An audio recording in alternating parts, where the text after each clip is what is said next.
মনোনয়নপত্র জমা দেওয়ার শেষ দিনে পুলিশের সামনে সিপিএম দলের মিছিলে দুষ্কৃতিকারীদের হামলার অভিযোগ। আগামী 8ই আগস্ট অনুষ্ঠিত হতে যাচ্ছে ত্রিপুরায় ত্রিস্তরীয় পঞ্চায়েত নির্বাচন। আর এই পঞ্চায়েত নির্বাচনকে সামনে রেখে ইতিমধ্যেই সরগরম হয়ে উঠেছে রাজ্য রাজনীতি। বৃহস্পতিবার আগরতলা ডুকলি আর.ডি. ব্লকে মনোনয়নপত্র দাখিল করার শেষ দিনে ত্রিপুরা সিপিআইএম দলের নেতা কর্মী সমর্থকদের এক মিছিল বের হয়।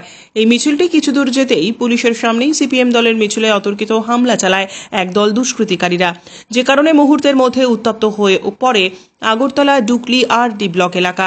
এই ধরনের ঘটনার তীব্র নিন্দা জানিয়েছেন সিপিআইএম দলের নেতৃত্বরা।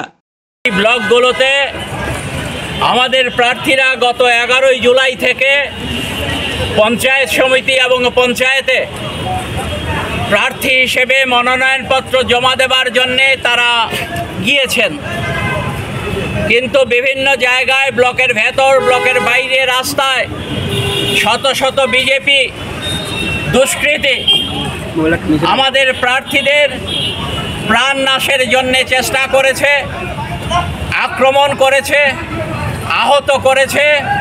এই অবস্থায় দাঁড়িয়ে আমরা আজকে এখানে রাস্তা অবরোধ করে নির্বাচন কমিশন যাতে আমাদের মনোনয়নপত্র গ্রহণ করে তার জন্যে আমরা নির্বাচন কমিশনের কাছে দাবি জানাচ্ছি।